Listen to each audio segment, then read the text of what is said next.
પાવાગઢનું પ્રાચીન નામ પાવાગઢ અથવા પાવાગર છે। એવું માનવામાં આવે છે કે પાવાગઢનું સ્થાપન રાજા બાયલરાજ ચૌહાણે કર્યું હતું।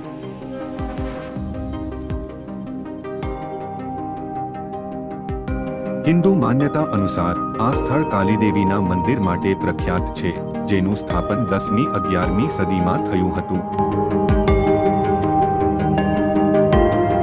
પાવાગઢનો કિલ્લો વિશાળ અને ભવ્ય છે।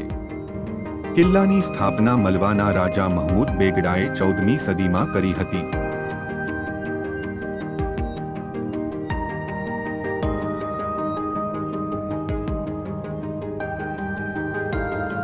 યુનેસ્કો દ્વારા પાવાગઢ અને તેની આસપાસના ચાંપાનેરને વૈશ્વિક વારસા સ્થળ તરીકે ઓળખવામાં આવ્યું છે।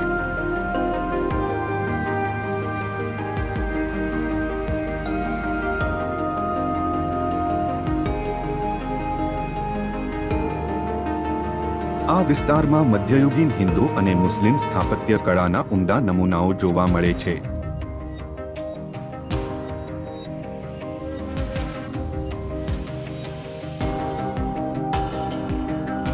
પાવાગઢના શિખર પર આવેલા મહાકાળી માતાના મંદિરને કારણે પાવાગઢ એક મહત્વપૂર્ણ ધાર્મિક સ્થળ છે।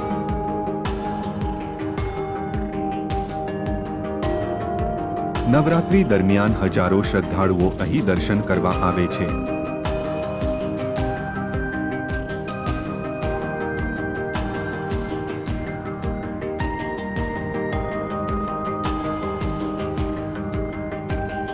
પાવાગઢમાં વિવિધ ધર્મો અને સંસ્કૃતિઓનું સમન્વય જોવા મળે છે।